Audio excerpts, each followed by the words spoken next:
प्रेक्षकांनो, छोट्या बयोच्या नव्या पर्वाची सुरुवात तर दमदार झाली आहे. मला तर आजचा रिव्ह्यू फार आवडला. त्यांनी छान दाखवलंय, पण काही गोष्टी आहेत अनुत्तरित. बघूयात पुढे पुढे काही प्रश्नांची उकल सुटेलच. तर बयो अशा प्रकारे डायरेक्ट मुंबईला आली आहे असं त्यांनी दाखवलंय. बयोच्या हातात आहे फणस आणि सोबत आहे शैलू.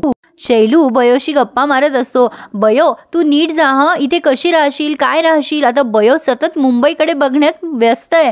आता शैलू म्हणतो, गो बयो, अगं इकडे तरी बघ. आणि ही आहे आपली गोड बयो. बयो खूप सुंदर घेतली आहे त्यांनी. मला बयो खूपच आवडली आहे प्रेक्षकांनो. बयो म्हणत असते, शैलू मला इथे डॉक्टर व्हायसाठी मी आली आहे आणि आता इथे मी हॉस्टेलवर राहणार. तू मला इथपर्यंत सोडायला आलास ना, पण आता तुझी रत्नागिरीला परीक्षा आहे त्यामुळे तू तिथे लवकर जा. शैलू म्हणतो, बयो तुला एवढ्या गर्दीमध्ये सोडून एकटं जावंसं वाटत नाहीये ग मला, पण मला ना भूक लागली आहे. बयो म्हणते, आत्ता तर गाडीत खूप काही खाल्लंस ना. आता शैलू म्हणतोय, ते सगळं जिरलं, मला ना मुंबईचा वडापाव खायचा आहे, खूप फेमस असतो ना इथला वडापाव, मला गावचा वडापाव खाऊन कंटाळा आलाय. बयो म्हणते, काय रे शैलू तू. शैलू म्हणतो, तो बघ तिथे वडापाववाला, चल चल बयो आपण वडापाव खाऊया. आता शैलू आणि बयो दोघंही तिथला वडापाव मस्त एन्जॉय करत असतात. आता हे खाताना बयोने काही प्रश्नांची उत्तरं दिली आहेत. बयो म्हणते, शैलू मी माझं स्वप्न पूर्ण करायला इथे आले आहे ना, मी आता माझ्या आईचं स्वप्न पूर्ण करणार. मला आबांनी एवढी वर्ष सांभाळलंय आणि त्यांनी माझा सगळा शिक्षणाचा खर्च पण केलाय आणि इथवर येण्याचा सुद्धा त्यांचे माझ्यावर फार उपकार आहेत. आता शैलू म्हणतो, तू हे फणस घेऊन काय करणार. बयो म्हणते, अरे आबांनी एवढ्या प्रेमाने दिलंय, मी नाही नाही म्हणू शकले. आबा म्हणजे ते गावचे सरपंच होते ना, त्यांनी बयोला आतापर्यंत सांभाळलंय. शैलू म्हणतो, बयो ती तुझी बॅग सांभाळ ना, त्याच्यामध्ये खजिना आहे. बयो म्हणते, हो रे, तो खजिना तर मला सांभाळायलाच हवा. तर आता हा खजिना शब्द ऐकल्यावर बाजूला एक चोर बसलेला असतो, त्याचं लक्ष बयोच्या बॅगकडे जातं आणि तो बयोचा खूप वेळ पाठलाग करतो. शैलू म्हणतो, बयो मला ना जाताना भूक लागली तर. बयो म्हणते, तुला ना वडापाव भजे सगळं पॅक करून घेऊन जा. आणि बयो त्या दुकानदाराला सांगते की शैलूसाठी वडापाव आणि काही भजी पॅक करून द्या. आता शैलू वडापाव खाणं झाल्यावरती बयोला निरोप देतोय, पण खूप जड अंतःकरणाने. शैलू पण गोड दाखवलाय त्यांनी, रादर सगळेच कॅरेक्टर खूप छान दाखवले आहेत. शैलू आता बयोला निरोप देतोय की बयो तुला सोडून जावं असं वाटत नाहीये ग या गर्दीमध्ये, पण भारती काकीचं स्वप्न आहे ना, तू डॉक्टर व्हावीस म्हणून तुला इथे सोडून जातोय, पण तू स्वतःची काळजी घे हं, आणि काही लागलं तर मला सांग. बयो म्हणते, हो रे, नको काळजी करूस, मी इथे शिकत जरी असले तरी डॉक्टर होऊन मी आपल्या कातळ गावातच येणार आहे, लोकांची सेवा करायला, माझ्या बाबांचं स्वप्न आईचं स्वप्न पूर्ण करायला. शैलू म्हणतो, हो ते तर आहेच, मी निघतो हं बयो. शैलू पुन्हा वापस जायला निघालाय आणि तो पुन्हा पुन्हा बयोला तिची काळजी घ्यायला सांगतोय. बयो म्हणते, हो रे मी घेईल काळजी, तू जा सावकाश. आता बयो निघाल्या आहेत मॅडम कॉलेज शोधायला. DND कॉलेज शोधती येते. आता तो चोर बयोच्या मागे मागेच असतो. बयो रस्ता क्रॉस करायला जरा घाबरत असते, पण तो चोर बयोच्या मागेच असतो. बयो एकदम अचानक टर्न करते आणि म्हणते, दादा DND कॉलेज कुठे असा. तर तो चोर म्हणतोय की या रस्त्याच्या पलीकडे आहे, रस्ता क्रॉस करा मग तुम्हाला ते कॉलेज मिळेल. पण चोराचं सगळं लक्ष असतं बयोच्या बॅगकडे.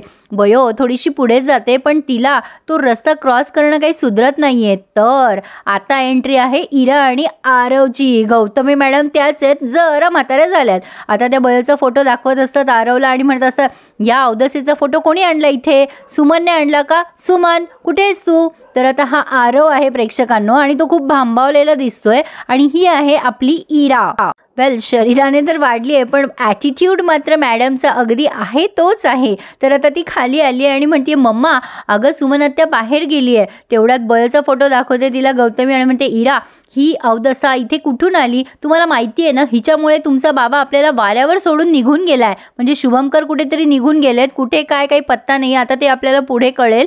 तर हा बयोचा फोटो कोणी आणला इथे. आणि गौतमीने राग तो जाळून टाकलाय. आणि इराला बयोचा फोटो जाळल्यावर खूप आनंद झालेला आहे. म्हणजे इराच्या मनात बयोसाठी जी असूया आहे ती आहे तीच आहे. आणि आरवला यांनी जवळपास म्हणजे काय सांगता येईल आता प्रेक्षकांनो, हो म्हणलं की म्हणजे उठ म्हणलं की उठ, बैस म्हणलं की बस, असं काहीतरी प्रकार आरवचा करून ठेवला यांनी.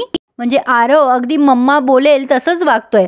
असो तर आता बयो रस्ता क्रॉस करायला घाबरत असते, तर तिकडनं छोटी बयो तिला एन्करेज करते की ये, घाबरू नकोस, तुला डॉक्टर व्हायचं आहे ना, तुझ्या आईचं स्वप्न पूर्ण करायचं आहे, मग घाबरतेस कशाला, ये इकडे. आणि बयो ते स्वप्न उराशी बाळगत बाळगत मोठी झाली आहे प्रेक्षकांनो, आणि ती रस्ता क्रॉस करणार तेवढ्यात तिची बॅग चोरीला गेलीच. आणि इकडे बयोचा फोटो पूर्णपणे जळालेला दिसतोय आपल्याला, गौतमीने तो जाळलाय. आरवला ती म्हणते की हे बघ आरव, तू 2 वर्षाने नीट क्रॅक केली आहे, तुला आता डॉक्टर व्हायचं आहे. म्हणजे आरव 2 वर्ष फेल झालेला आहे आणि आता तोही डॉक्टरकीला प्रवेश घेणार आहे. असं बोलल्यावर इरा हसायला लागते आरवला. गौतमी तिच्याकडे रागाने बघतीये. आरवला ती म्हणते बाळा, तुला आज ॲडमिशनला जायचं आहे, तू टेन्शन घेऊ नकोस, तू फक्त आता डॉक्टर हो आणि त्याकडे तुझं फोकस कर. आता बयो त्या चोराच्या जे हात धुवून मागे लागली आहे त्या फणसा सकट, चोर पुढे बयो मागे. आता बयो ते फणस एका ठिकाणी ठेवते आणि म्हणते काका याच्याकडे लक्ष द्या हं. आणि त्या चोराच्या मागे एकदम झिंगाट पळत सुटलेली आहे. बयो मागे, तो चोर पुढे. एका रेल्वे पटरीवर तो चोर दिसेनासा होतोय आणि बयो तिथे बघत बसते, पण तो काही तिला सापडत नाही. आता तो चोर एका गेटमध्ये शिरतोय आणि एका म्हणजे अडगळीच्या ठिकाणी जाऊन ती बॅग उघडतोय, पण बयो मात्र त्या चोराला इकडे शोधतच बसली आहे, तो तिला सापडतच नाही असं दाखवलंय. इराला खूपच क्युरियोसिटी आहे की ही काय करत असेल का मम्मा बयो आता. गौतमी म्हणते त्या कातळ गावातच कुठेतरी भांडी धुणी करत बसली असेल. मोलकरणीचीच मुलगी ती, मोलकरीणच होणार. जाऊ दे ना इरा, कशाला विषय काढतेस, आपण चांगल्या कामाला बाहेर चाललोय ना, चला आवरा लवकर. तर आता इकडे या चोराने ही बॅग घेतली आणि ती उघडून बघतो तर काय, त्यामध्ये त्याला काहीच आढळत नाही, फक्त बयोचे कपडे असतात आणि काही पुस्तकं असतात आणि त्यामध्ये डॉक्टरांचा कोट आणि शुभमकरांनी दिलेलं ते टेथिस्कोप जे आहे रमाकांतने तिच्या अंगावर फेकले ते असतं. आता बयो त्या चोराला हुडकत तिथे येतेच आणि एक मोठा दांडा घेऊन त्याच्या अंगावर जाते आणि म्हणते सोडा सोडा माझी बॅग, चला मागे वा. आता तो चोर म्हणतो अहो बाई थांबा थांबा, मी तुमच्याकडे तुमची बॅग परत द्यायला येणारच होतो. या चोराला जरा पश्चाताप झालाय, कारण त्याला काहीच सापडलं नाहीये म्हणून. बयो त्या चोराला अगदी हिमतीने म्हणते मागे व्हायचं, पुढे सरकायचं नाही. आणि आधी तिने त्या बॅगमधल्या सगळ्या वस्तू चेक केल्यात की जशाच्या तशा आहेत की नाही, आणि तिला लहानपणीच्या सगळ्या आठवणी तरळल्यात प्रेक्षकांनो.